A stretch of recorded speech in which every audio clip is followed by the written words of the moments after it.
this is Rafi Guzon, and you are tuned in to Nothing But That Sports Talk. Yeah, a lot of Christmas joy going on this past week, and well, everybody managed to celebrate wins except for one particular team, the Detroit Pistons. As I welcome to this episode of Nothing But That Sports Talk, I'm Rafiq Luzon alongside Edona, somebody who actually worked for the NBA. Welcome to the show. Thank you for having me. Excited to be here and get to chat with you. Yeah, and part of my voice because I've been kind of like a little under the weather this past week, but I'm always energized to do shows whenever I get people on.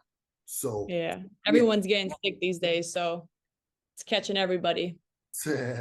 But yeah, let's start off a little bit about how you started your journey being into sports journalism, including attending this school right here. Yeah, I see you repping out there. I appreciate that. Yeah, I mean, my journey was a little bit, it wasn't the traditional route. Still learning and growing a lot, but I went to Fordham. I played basketball at Fordham. I originally started majoring in economics because I thought I wanted to be a businesswoman and do some finance. Long story short, come senior year, I realized that it's not something I'm really passionate about, and my career was almost coming to an end. But to give some backstory to basketball, I walked on to Fordham first. I had tore my ACL twice in high school. So from that point, I went to a junior college first, and then I walked on to Fordham to kind of keep those dreams alive. So once I went to Fordham, try to make myself an indispensable team member, earn trust from my teammates and coaches, and make the most of my opportunities, right? Whether that's on the court, off the court, build relationships and things like that. So I, majored in economics.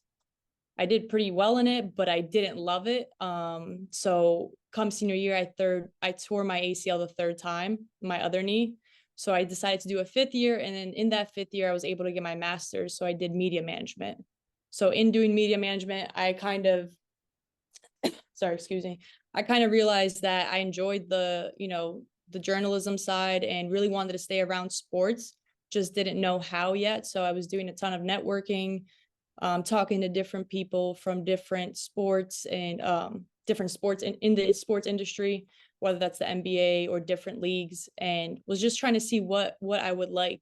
All good. She also went to Fordham and kind of sparked my interest there. She was in the broadcasting department, and a job had opened up, so I applied, and the rest was kind of history. Just didn't really know what broadcasting was, didn't know if I would like it or hate it. But what I told myself is, gonna try it out. Whether there's two things that can happen. I'd probably hate it or love it, but I know I would learn and grow a lot and meet a ton of people. So, I've been here since I graduated from college, and I've loved it. It's been great, and they even gave me the chance to go play for my national team in Kosovo. They gave me a month off to do that, so that was awesome. And it's just been a great experience so far, getting to travel to games, getting to meet a ton of people, and getting to really see different areas of sports broadcasting, to be honest, because there's just so much you could do, whether that's on camera, behind camera, whatever that is. Wow, that's a lot. You managed to learn all that. Even you didn't even have to be a WFV student in order to like get any sports media gig right now.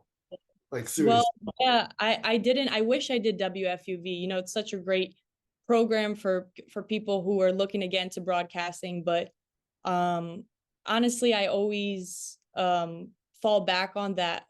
God's timing is always the right timing. It wasn't my time, and I was still trying to figure things out, piece things together, see what I like, see what I don't like, and it all kind of, things happen for a reason. I ended up in broadcasting, and then it opened up my eyes to a whole different perspective of on air, and I was like, what, I really want to try the TV stuff, and started reaching out to a bunch of schools, and like you said, was kind of learning on the fly a little bit, and I still am learning so much in the analyst role as well as sideline reporting. So it's been great. You just really never know where life can take you. And, if you just stay the course, keep working hard and be a good person, like things eventually fall into place. Exactly. But before we continue on with the broadcast side of you, why don't you tell me about how the moment that you picked up basketball? The moment I picked up a basketball, yeah. I actually, so my parents immigrated from Kosovo. So, they started a whole new life here in America in their early 20s. And I always credit everything to them. They sacrificed a lot for me to live the life that I live today. They didn't have opportunities to play sports and do all those things, especially my mom. She was really, really into sports, was athletic as a young girl, but just didn't have those opportunities back in the days. So she always put me in every sport possible. I did swimming, I did track and field, I did softball, I did basketball, obviously, but basketball was something that always, you know, fueled a passion in me, and I just loved it. Like I remember the moment I knew, the moment that I knew it was for me was I was in high school and I was a three-sport athlete, but I remember I had a track race, a meet, and it was interfering with my basketball practice. And I was like, no, no, no, like I'm not missing practice. Meanwhile, like in anybody's eyes, a track meet is obviously way more important. That's a whole race that you have to compete for in high school. But I was like, no, I'm not missing my practice. Like I was just so, that's when I knew, I'm like, okay, I'm willing to miss an entire track race for a practice. That's like an hour and a half. So that's where, that just journey kind of started. And, I didn't, none of my siblings went to college. I had a coach in high school who really kind of took me under his wing, took me to colleges. Like my parents didn't go to college either. So I really had to learn on the fly and, kind of grow up a little bit. So basketball has been the vehicle that I could use to become successful. And it's been a positive influence in my life for sure. Yeah, I can tell. And was there ever a time in your life where we're going through all the 3-star athlete thing that you felt that you could have tried another sports path on your way towards making it to the collegiate level other than basketball? Yeah, I was a really good swimmer, and that was kind of something I was looking at into doing, but I just wasn't passionate about it. Like I was good at it, but I hated it. I hate like basketball, I could have been in the gym all day and would be okay with it. You really love something when you're okay with sacrificing a lot of things for it, right? Like if you're okay with missing your Friday nights, Saturday nights, weekends with friends, not being able to do after school activities with your friends in high school, that's when something really means to you. And when I tore my ACL in high school, I tore it twice, right? Back to back. So I always had the dreams of playing Division I basketball, but I tore it junior year in the most important recruiting period. And then again, my senior year of high school. But because I loved it so much, I didn't want my injuries to stop me from reaching my goals. So I think that's when something really means a lot to you. It's like you're not going to let anything get in your way, and you're just going to figure out a way to get it done. Like I knew I wanted to play Division I. I was like, I'm going to do this. Like whether that is going the JUCO route, whatever route I had to go, I was going to do it no matter how hard it was, because I didn't want to look back on my life and be like, man, I let my ACL stop me, or I let this and this stop me and I didn't give it my all. Like if it didn't work out, then it didn't work out, but at least you gave it 100% in order to make that happen. Exactly. And you always got to make sure you give it 100%, even when you're not really putting up as much good stats as you're supposed to for the teams you're playing for. When you were going through a recruiting process before finally deciding that Fordham University and the college that you went to before was going to be your destination towards playing in the collegiate level. Like, what was you thinking about? Yeah, I mean, when I went to visit Fordham, I loved everything about it because one, it was close to home. I'm from Stamford, Connecticut, so it was about a 40-minute drive. And two, when I went to practice, it was just such a family atmosphere, family environment, and that's a lot. That was always super important to me because I wanted to make sure I had coaches and people who cared about me beyond being an athlete. So that's how it kind of came to making a decision of like I want to go to Fordham, but also it was a great academic school. I knew it would set me up for life, and I still talk to my coaches almost like every other week. Like they still, those people check in on me and they really care about me, and that's what's really important to me is the relationships you build. Nobody really cares about how much you score and the things you did on the court. Yes, that's all great, but after a while it's all about those relationships you build. And during the hard times when you're in practice and you're going through the trenches with your teammates, I know I have lifelong sisters from my team. That's what it's all about. I mean, of course, you're going to build a strong bond with the teammates that you're playing Yeah. with when you go into Fordham University, which is one of the most incredible schools in the New York area. It is besides the point. Like during your basketball career at Fordham University, I mean, what are some of the pros and cons about it? As playing at Fordham or playing on the Playing team? at Fordham. Yeah, I mean, the pros are, I think, look, for college basketball, you get what you put into it. It's hard. Like people don't understand how hard college basketball is at any level, Division I, two, or three. You're balancing a social life, you're balancing academics, you're balancing trying to be the best that you could be for your team on a daily basis. And we all go through stuff in our life, right? And but you still, once you step across those lines, you got to kind of forget about everything. And it's like you're performing every single day in a way. And people forget that, even about professional athletes, that those people have lives outside of basketball. And I think one of the hardest part is being able to kind of balance all of those things and time manage and find ways to still be involved on campus, because when it comes to the 4 years, those 4 years fly by and college is done. You don't want on your resume that you only played basketball. You want to make yourself a well-rounded person. And it's like, what did you do outside of basketball? And so finding time to fit that in is always hard as an athlete. And just the mental struggles that come with it too. I mean, for me, when I tore my ACL my third time, I battled mentally a lot, and it was really hard for me. But you kind of keep stacking the days and hope, stay consistent and disciplined. Exactly. And to pick up what you talk about touring your ACL for like the second or third time, like how do you always manage to, what was always a struggle of being able to recover from an ACL injury?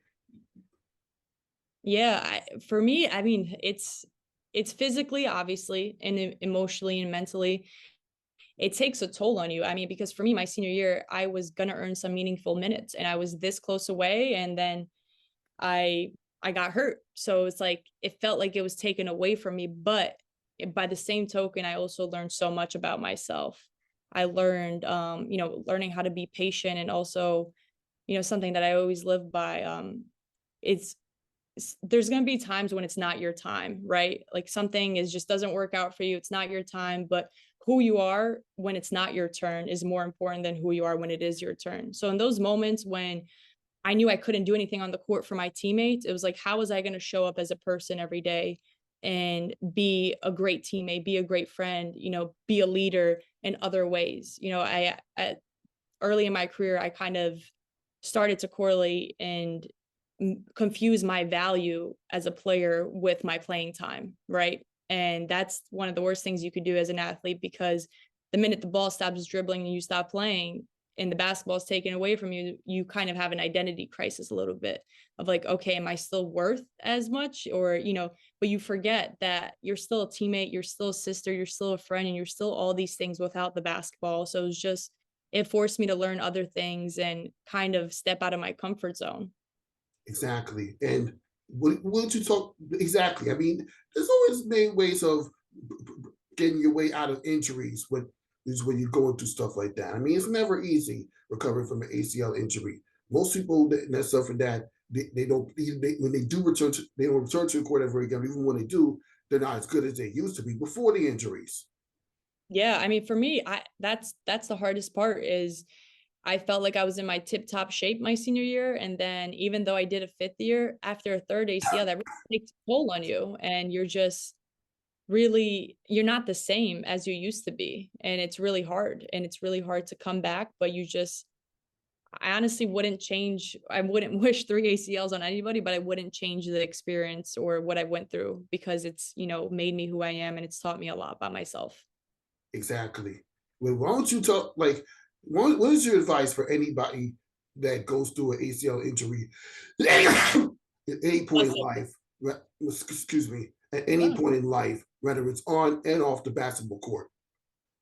I think is just staying the course and not underestimating that each day counts, even if it's when you're going through rehab in those early stages and those little things that really hurt and bother you and you're like, why am I doing this?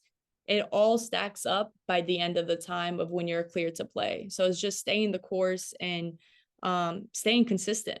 There's going to be times you don't want to do rehab or you don't want to wake up early and do that thing, but that's what makes the biggest difference, those little things, stacking those days and really being detail oriented in what you do and the way you stretch and do recovery, and all those things really play a huge factor when it comes to recovering from an ACL.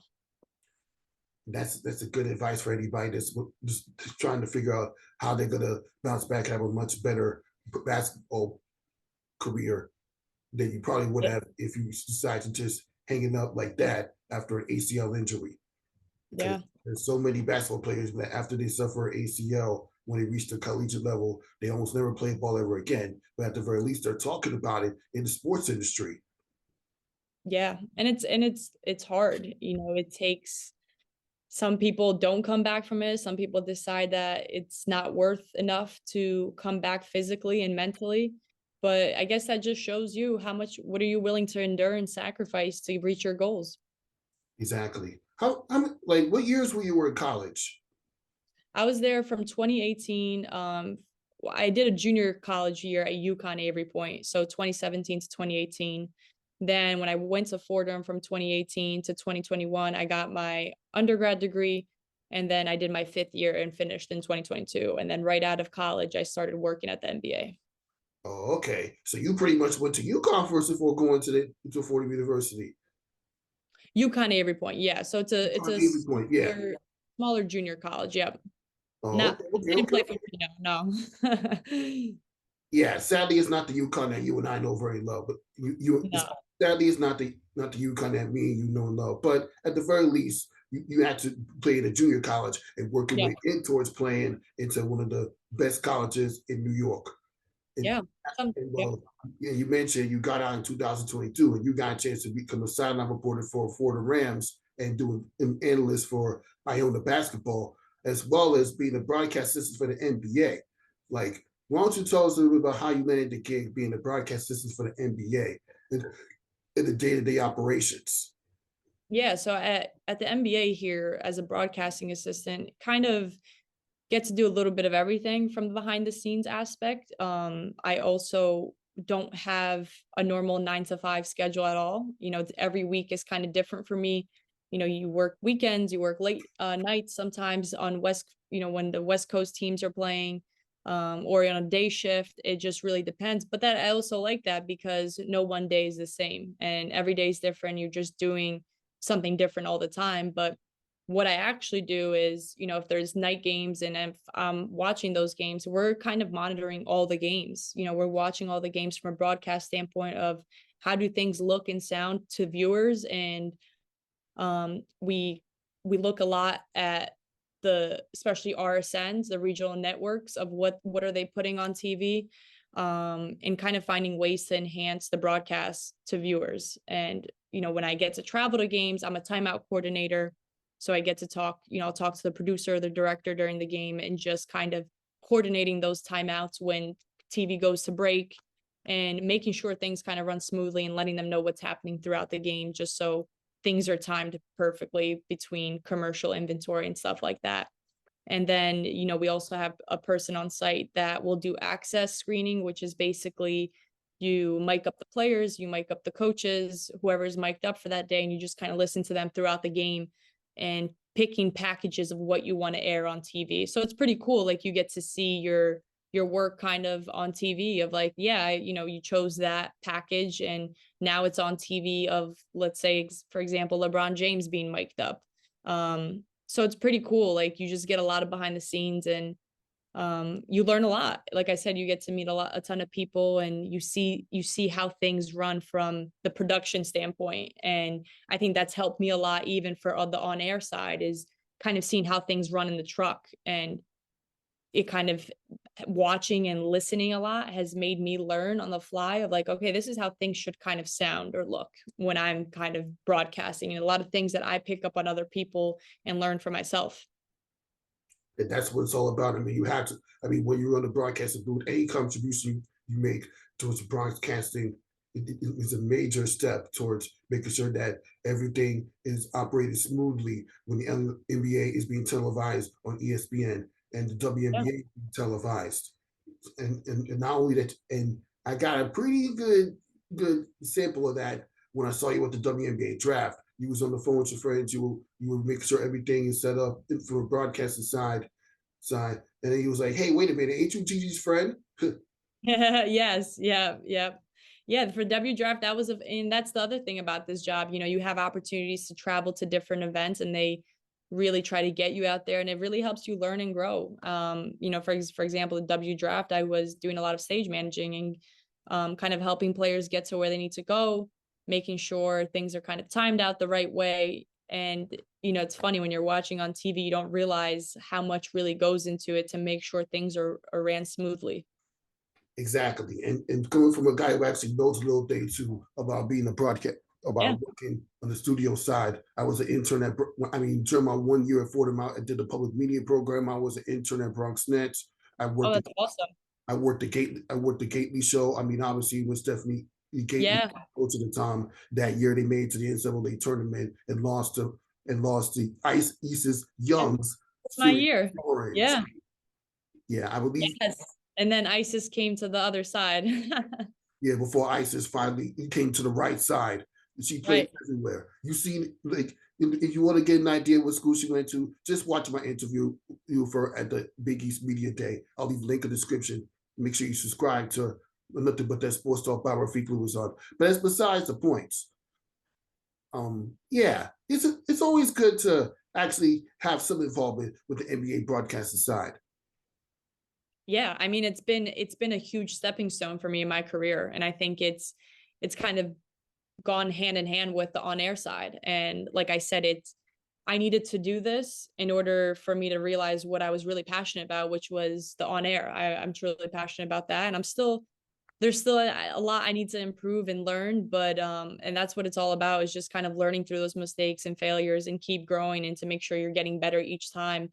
And I'm really lucky to have great mentors and people in my corner to help give me feedback, help me improve, and really want to see me succeed. And it's always important to have those type of people around you. And at the NBA, I've been super fortunate to have a great group of people in my department who just support you and want you to do well.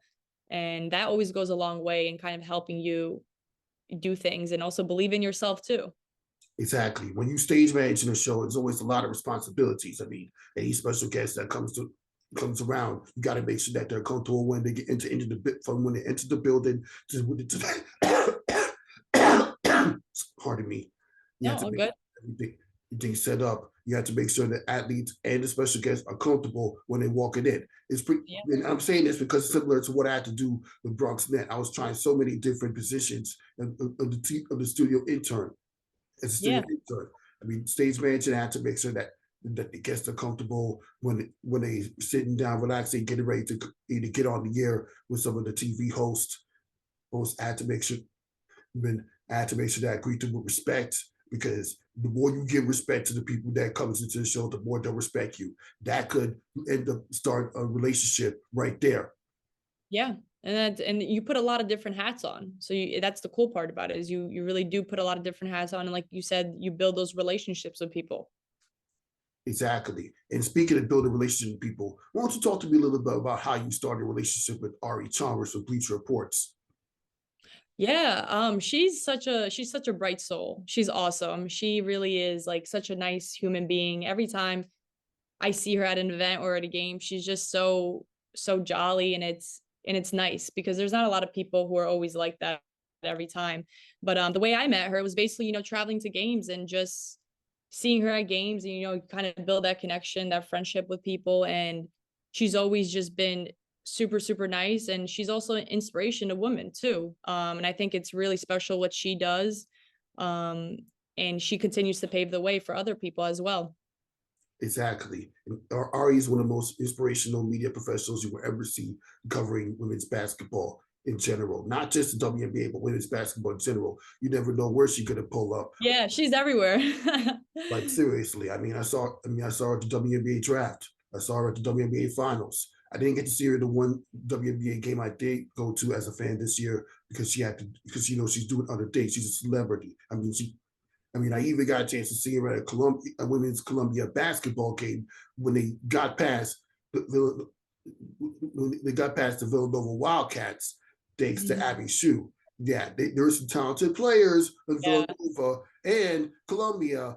They're going to be this. They're coming. No, they are. Yeah, like I said, she's awesome. She's everywhere. She really grinds, and she's the epitome of hard work and just putting your head down and doing the work. Exactly. And what is the one thing that somebody told you in order to become a better NBA employer? I've had many people tell me different things, and that's the great part is you learn so much from different people. And I think for me, one of the biggest advice is just there's gonna be you're gonna mess up, you're gonna have mistakes, but it's all a part of the journey, all a part of the process. So it's like you just got to give yourself grace sometimes and realize, or even like look back of how far you've come. I think sometimes we get too caught up on the next thing, the next step of wanting to do more, which is great. But I think it's also important to just be present and where you are and enjoy the moment. The more you enjoy the moment, the more you can find gratitude and be at peace with where you are, but also do your best. So I think that's, biggest thing is just like be where your feet are in the moment and just continue to work hard and just have fun too. Don't take things too seriously. Yeah, you have to have fun when you're out there working basketball games because that's what it's all about. And one example is that you got to work at the Garden this week for NBA Christmas Day, where the New York Knicks took out the Milwaukee Bucks. After that, the Warriors lost in Denver. Celtics smoked the Lakers. Miami, with no Jimmy Butler, took out the 76ers. No Joel Embiid. And then, of course, the Dallas Mavericks steamrolled the Phoenix Suns. So, yeah. Like, how do you manage to balance out being able to work an NBA Christmas Day game on that day to coming home and watching whatever games that you can and more intrigues you? Yeah, I think, you obviously have to love basketball to watch a ton of basketball. But for me, working the Christmas Day game, a lot of people are probably like, oh, you work Christmas, like that sucks. But for me, I actually really loved it because I love watching live basketball, and there's nothing better than being at a game, in person and getting to, be in that atmosphere and environment and see a bunch of people, see friends and things. So I loved it. I had such a great time and it was a pretty good game. And then we come home, kind of pick up with family, be with my family, hang out. Didn't watch too much at the end because I was just trying to enjoy time with my family. But there's always basketball on at my house too, just, in the background watching. You kind of poke your head and you see, okay, what's happening? What's the score? So yeah, I feel like you're constantly trying to be tapped into whatever's happening in the league. That's what it's all about. I mean, you have to make sure that you're following everything that's going on if you're going to be working for the NBA. Even if you had no intention of watching the game whatsoever, you had to actually have that intention in order to continue working at that NBA office. It ain't that I mean, you saying that you make a lot of mistakes, but they're always going to come a time where mistakes could end up being somebody's downfall. And I'm not trying to discourage you because from what I've seen, with you being a silent reporter, and from what I've seen, taking all those pictures every time that you're either in the press conference booth in the WNBA or working at the Barclays Center at MSG doing the broadcasting work that you just mentioned. Yeah. You got to be able to follow what's going on in the NBA. That's pretty much all I can say about that. And then you also got to be committed to do it more than just what you're told, because the hardest part about being in this business is not just getting the job, but keeping the job. Yeah, definitely. I mean, like I said, when you make mistakes, you want to limit those. But if you do make a mistake, you learn from it quickly, right? You become adaptable and you learn from those mistakes and move on. But yeah, I mean, my job and what I do, you have to be very detail oriented and you have to be able to work under pressure. Because there's a lot happening in a live game and people don't realize that, especially when you're on headset, there's a lot of people talking, a lot of things going on. When there's referee reviews and things of that nature, there's a lot happening and you want to be on your P's and Q's the whole time and you want to be locked in.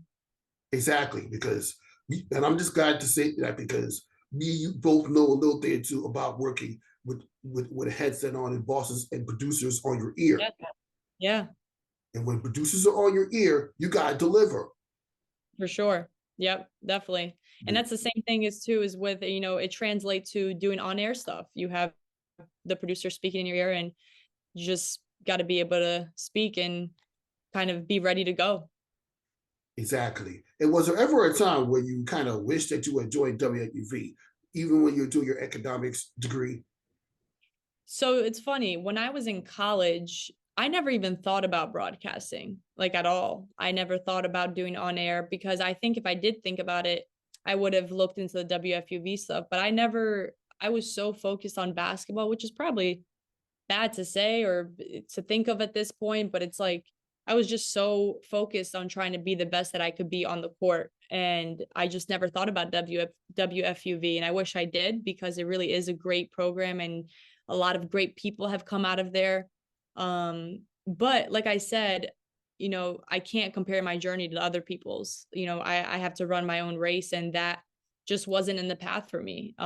So I kind of, it didn't come until when I started working at the NBA that I realized I really liked on air.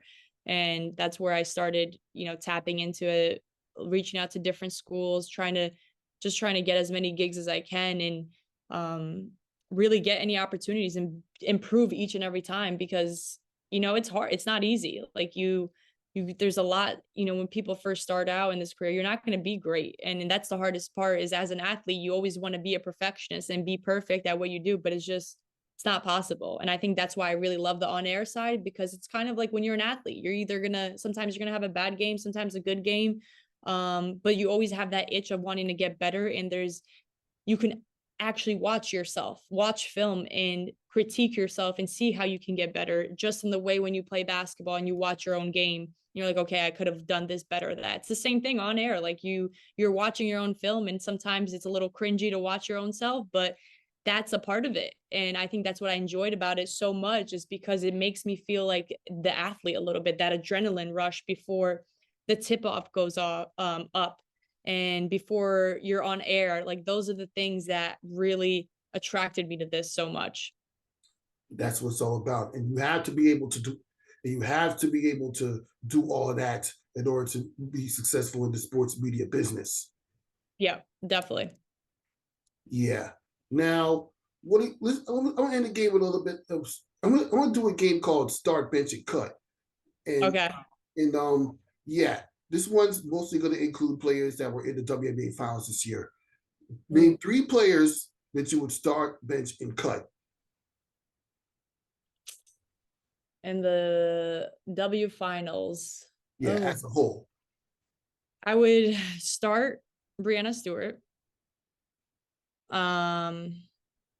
This is tough. I'm just thinking about the Connecticut Sun and Liberty here. Ace is obvious. But Asia Wilson. I don't know. I think I would choose Asia over Stewie. So start Asia. Bench Stewie. It's only right. And then I don't even want to say cut, because like they're great. Sabrina Ionescu. I would probably say, no, I don't. I'm trying to think of as like having a roster, or like having like my bench. Who? I don't know. I don't know who I'd cut. Who would you cut, Rafiq? I'd probably cut Courtney Vandersloot because, after that shot you missed in the game 4 of the finals, you don't deserve to be on my roster. Although your contribution on the passing game and the ball movement for the New York Liberty, which is part of the reason why Liberty got as far as they did in the first place. So yeah, I'll give you a pass this time. Yeah, I don't know for the cut. That's a tough one. Yeah. But yeah, Courtney Vandersloot, that shot. But hey, misses are part of the game too. So yeah, Rafiq, I don't really know who I'd cut. I'm struggling with that one. Yeah, don't worry about it. I mean, yeah, when you're talking about the best two teams in WNBA, Yeah, you're it's talking literally about, set in stone after Jocko and Georgia Brand Stewart went to New York and Candace Parker yeah, went to Las Vegas. yeah, that Liberty in Vegas, that was crazy. Yeah, and you know what? While we're on the subject of talking about that, like the whole entire season, which was pretty much the Aces versus Liberty talk, like Yeah. what stood out to you? I mean, Liberty hadn't won a championship. And obviously they were coming in there with something to prove, right? And for the Aces, they wanted to be back-to-back championship champions, and they were able to do that. But I think what stood out to me the most, especially in watching these games, is teams that could stick together when things aren't going their way. And I think the Aces were able to do that. There were times that things weren't going well for them, or even when they lost the game, people kind of started bashing on them. And I think that's the most important, is being able to stick together as a team and through the highs and lows. Exactly, and Asia Wilson kind of knew that because Yeah. she had one of the worst games ever played at the Barclays Center. But then when you get to WNBA Finals, she had to carry the team on her back. When Chelsea Gray and Kia Stokes having bad knees in Game 4. Yeah. And Asia Wilson is such a leader. There was that one game she didn't really shoot well, but she doesn't let that affect her overall effort in the game. And she's just such a great defender, rebounder, and all those things. So she does all the other little things that make a difference for that team. Mm-hmm. Yeah, that's what Asia Wilson does. That's what MVP player does. Yeah. Now, start benching cut with the NBA Finals. Mm. Obviously, I'm going to have to start Jokic, bench. Who? Bench. I'm trying to think. I'm like blanking on the Denver Nuggets roster right now. Murray. Maybe I bench Murray. No. Jokic. Honestly, you're putting me on the spot. I don't it's tough cutting those are two top teams right there. Yeah, Trying to think. I mean, when you're playing on a finals team, of course it's going to be tough to cut at least one of them. I'm trying to think. Let me look up the roster because I'm like blanking. I'm gonna make it easy for you. I would start Jokic because he was carrying the team. I would bench Jamal Murray because if it wasn't for him, the wins against the Lakers and the Miami Heat would not have been possible. And I would definitely cut Jimmy Butler because, no offense, even though you did carry the team to the finals, you couldn't get the job done. But Butler, but he did put in that work. Yeah, that's tough. I don't know. Jimmy Butler out of that Miami Heat roster, the Heat does not make it to the finals. Let's be honest. Yeah, no, that's true. Mm-hmm. I would probably bench Christian Braun. Mm-hmm. Yeah. Right. Now we're going to play a little game called This or That. New York Knicks, Brooklyn Nets. That's tough. I'll say Nets. New York Yankees or New York Mets? Yankees. Connecticut Sun or Connecticut Huskies? The Sun. Okay. New York Giants or New York Jets? Giants. Really dividing the New York teams here. Gigi Spears or Maria Travel Piece? Oh, come on. You can't do that one. Those are two of my great, great friends. Both of them. I see what you're trying to do. You're trying to stir the pot. Yeah, okay. I see it. Ari Chalmers or Carrie Champion? Who? Oh, nah, Rafiq, I can't do this. You're making me choose between people here. I'm gonna have to. You're gonna cause some tension. I'm gonna do both. All right. Asia Wilson or Brianna Stewart? Asia Wilson. All right. Okay. Last one. it's easier for me to choose between those people because I don't know them personally. Okay, last one. Sabrina Ionescu or Mikal Bridges? Sabrina, I'm gonna go with my girl. Okay. That'll wrap up this episode of Nothing But That Sports Talk. Thank you for stopping by, Edona. And yeah, I know, and obviously I didn't get a chance to speak to you when I was trying to do a little Fordham to media panel, for place. Oh, I know. Gigi, we had Gigi and Maria on, but at the very least, I got a chance to talk to you from my show, Nothing But That Sports Talk, and that's pretty much last interview or one of the last interviews I'm doing this year before we get to 2024. Well, before we wrap up, what is your New Year's resolution for the year 2024 as far as getting better in life? Yeah, I mean, for me, it's just to continue becoming a better sports broadcaster and, just a better all around person and whatever that is, and continue to keep working hard, be genuine, and, also lift up others along the way. A lot of times I think it's really important to always look back and see who else you could bring up with you. And that's what it's all about. And now wrapping up this episode of Nothing But That Sports Talk. For Edona, Rafiq Lubazan. We'll see you next time, and happy holidays. Thank you so much, Rafiq.